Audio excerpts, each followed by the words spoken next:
Last year, you were on Zach Lowe's podcast, and you said, yes, I want to win the Defensive Player of the Year.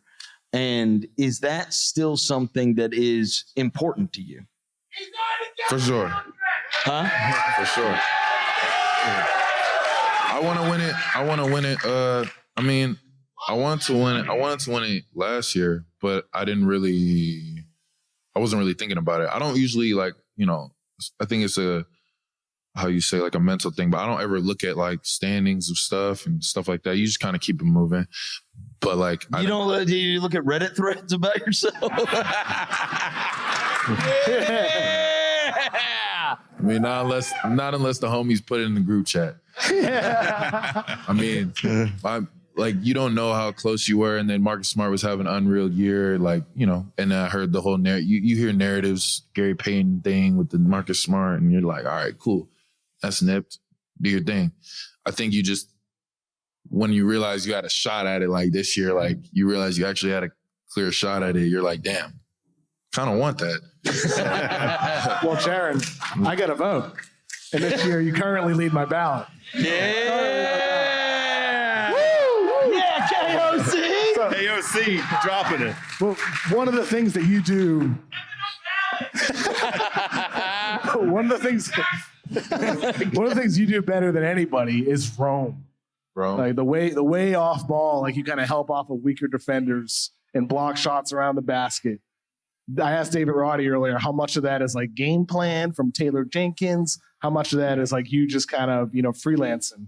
How would you describe, that role of kind of roaming off of those weaker shooters and protecting the paint inside, or sometimes going back out to help or double? Yeah, like I think there's an advantage I have simply just because of the shots I take on offense.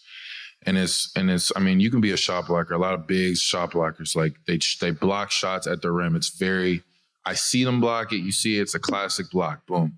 But I think like on offense, I'm taking floaters. I'm dribbling. I'm doing a lot of different things. So I know when a guard comes, what he's most likely thinking when he sees me. I'm like, all right, he's driving.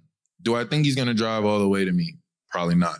So I'm going to take a step forward and just wait till he does the little quick floater and just block that. Like, I'm just going to he's not going to come all the way to me. There's no way he's going to come all the way to me because he it's just not he's smart. Too little. Yeah. Or if they do, I mean, then it's just okay. But, I'm blocking different. You want to block it, keep it in bounds. You want to just get the possession going. And you can't think block either. I'm mainly just thinking like, let's make him miss, because that is the equivalent, because we just need the ball.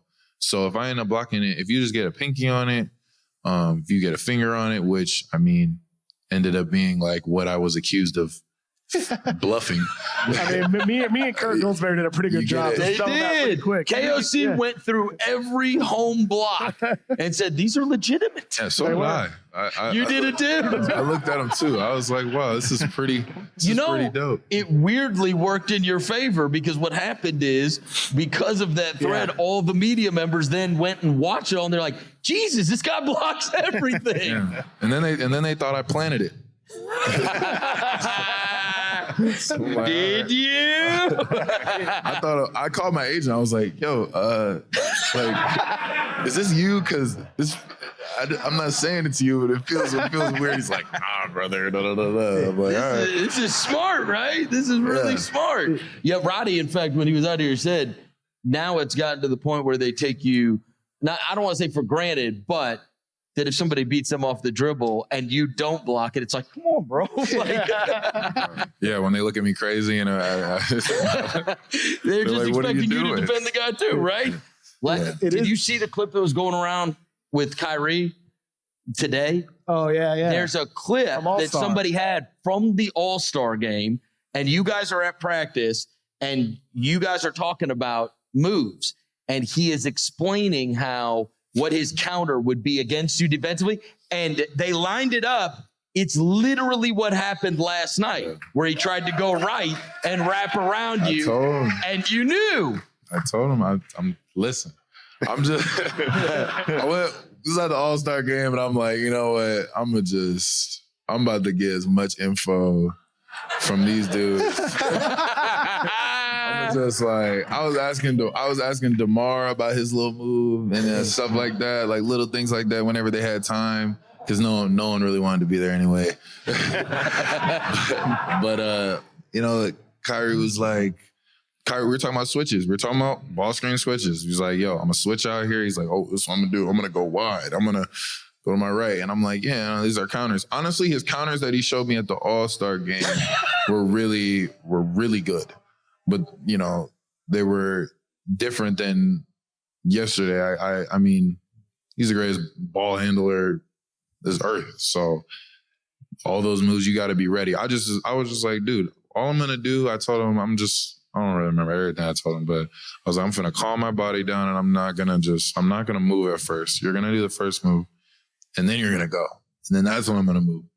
So it's a whole dance. It sounds like I don't know what I'm talking about, but you tried to you used this as an opportunity to try to figure out like what these guys are thinking. Yeah. By the way, you were talking about D-Rod. D-Rod has been unreal. Unreal. D-Rod is one of my favorite players. Like I've told him, he was one of my favorite players. Like before we even started playing games, like his mentality is unreal. I've been told him he's one of my favorite players. What about him? Why does it work with Kim? And also, let's talk about another guy who I've been totally honest about this. When they said Jaren's going to be out to start the season and the starting power forward is going to be Santi Aldama, I'm like, are you serious? And I think that's how every fan was. Like, really?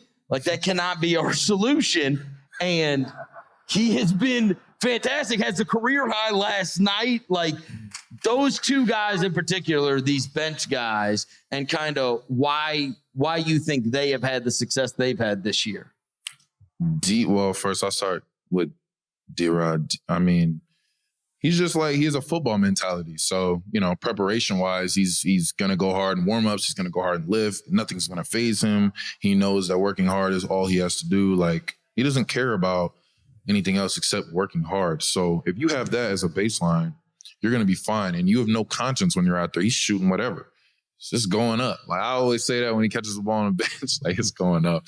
But at the end of the day, like it's going in. And, the way he uses his size, like not just settling all the time, really imposing his will and being a good defender and caring about it. You just have to care about defense and care about our system. The buy-in is already there. Like those little things it's going to make you stick anywhere.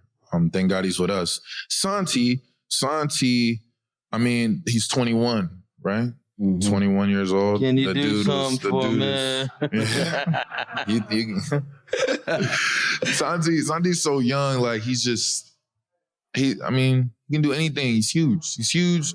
He's creative. He has no conscience either, but in a different way. Like he'll throw a fake behind the back pass, then a real behind the back pass, then a 360 oop, and like he's doing all this stuff. And then like, you know what I mean? It's bound to happen that he's gonna go off in some of these games. Did you know he was gonna be good? Yeah. Yeah, I did know. Look, I'm in practice too. You gotta understand. Like there was a training camp, the training camp, not even this year, but the previous year. You come in training camp I'm not trying to make the team. I didn't think he was or anything, but like I definitely wasn't. So I'm going hard, but this guy's out of his mind. Like he's coming here, he hit like 5 threes in the first drill, like he's dunking, and I'm over here like, you know what? Like this guy, and I'm pissed because it's on me, some of them. So I'm just like, damn, like slow down. Who the hell is this guy? Like I'm about to go crazy, and he has that. He really does have that. Those are two of the bench guys that were out there last night that cut down that lead. The other one is Kennard, who is like, he's been the addition, and it's been rather seamless. Yeah. He's just been plug and play with your team, has picked it up, and it feels like he has been on the team throughout the year, honestly. Yeah. Like it doesn't stand out in any way, except that there's a guy you can throw it out to that makes threes all the time. Thank God, man. I remember when he was on the Clippers and he gave us like 30 when they didn't have PG or Kawhi playing, and we went into the game. I think we were a little too lax. he gave us 30 loud and he beat us.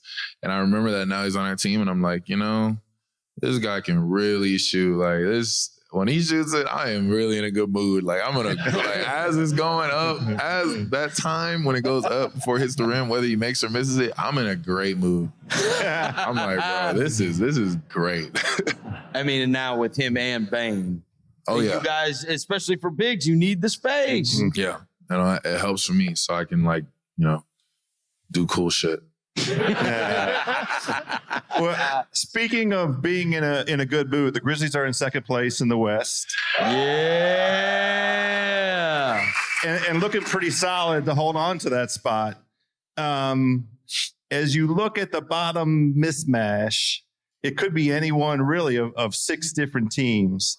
I know you guys aren't looking too far ahead, but you just heard the same thing that I got in my head. If there was a team that you might hope to find in the first round, if the basketball gods let it happen, are you in a position to name a team, or would you just say you'd be happy to let the crowd?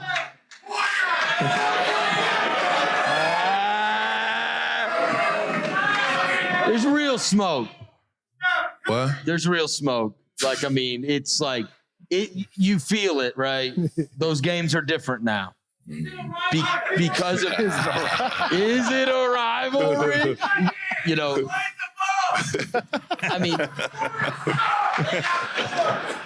wow. We did it. It's the best. You did it. Yo, we were the best home court advantage. Yeah, you do. Yeah. You can't. I would really hate to come here and play. I would really not like to come here. Why do you think the crowd is awesome, Chris? The crowd is so great. It was unbelievable. It's so good. This is how the games are, bro. I'll tell you, you get real amazing. distracted. Like if you're not ready for it, you will get. Whoa. It's the first time that I've jumped up in the fourth quarter in a long time because I will tell you, I wanted you to come here. You had 5 fouls. You guys are down 16 in the third quarter. And I'm telling Roser, I'm like, you have got to be effing kidding me. I'm like, the only way this falls apart is if they end up getting run out and Jaren doesn't play well. He is not going to want to go out in public. And I'm like, please, God, please. And Bane hits a 3. Aldama, man, he saved me. He did it. Santi. Yeah. Saved us. Conchar hits the 3 from the corner to start the fourth. Yeah.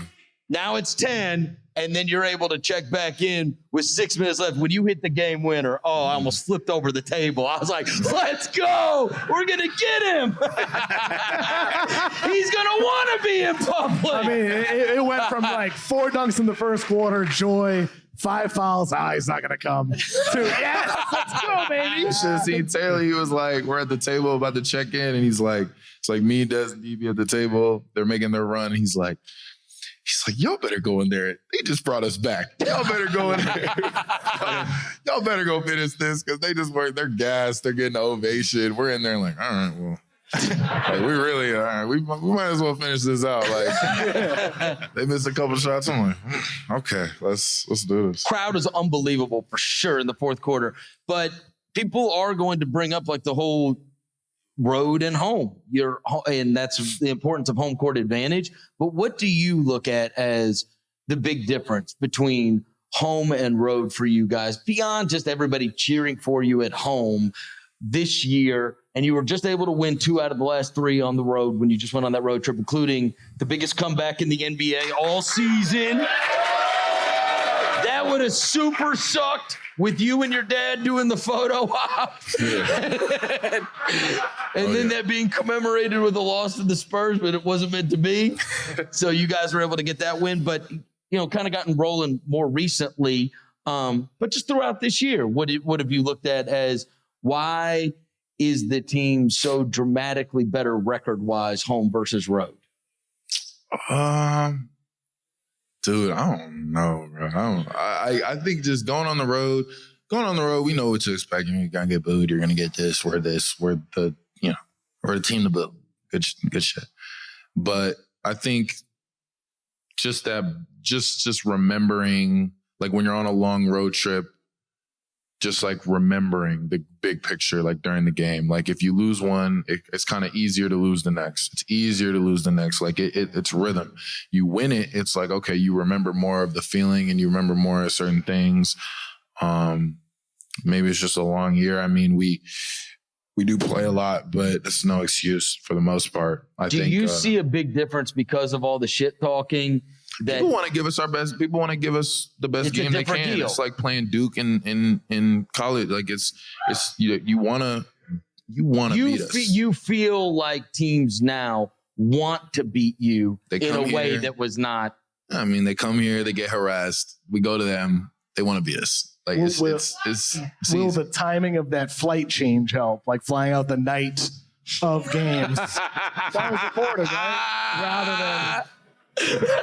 Good. You guys were. That's a little overblown, right? Because in many cases, no, it's for sure overblown. We was always just. They were doing it. It's literally a schedule. Like we got to leave at some point. Who reported that? Where'd that come from? The Athletic. So that's nothing new. Yeah. You guys. No. I mean, we gotta leave at some point. So it's either one day or it's a different day. I mean it's one of those where it's like, oh, Ja's been in the news. Let's find something else, right? But and so the flight left Miami. Like, bro, you're not staying in Miami. That's I mean, no team. Of course not. No team is making the decision to stay in Miami after a game, especially after a loss. Yeah. Right. Yeah. Okay. Well, we do need to mention the aforementioned. You get him back tomorrow. Mm-hmm. After a long time. And I know that has been, you guys have been super close, and it's got to have been weird over the course of the last couple of weeks, right? Just walking in the locker room and him not being there, and there he was last night, and it felt comfortable. Seeing him out on the bench, seeing him around everybody. Yeah. And obviously that's a bad man. Smiling ear to ear. That's a bad man. He, at the end of the day, on the court, he's unbelievable. Like it's something none of us has ever seen. It's something he hasn't even seen either. Cause I mean, he even if he watched every single player ever, he's doing stuff that they didn't do. So I mean, at the end of the day, like we're just so excited to have him back. More just on a personal level, really, of anything, just like, that's our dog. He was there last night and it was lit. Get the routines back in order. I mean, he's a part of so many different things. And you get to bring him back with a great flow going. It's not like but we had Tyus struggles. You guys were doing Tyus. Great. It was easy. Tyus has been out of control great. We had Tyus. And he was, I mean, he's always ready. That's just how he's built. Everyone's always ready when called upon. And Stones, he's that guy.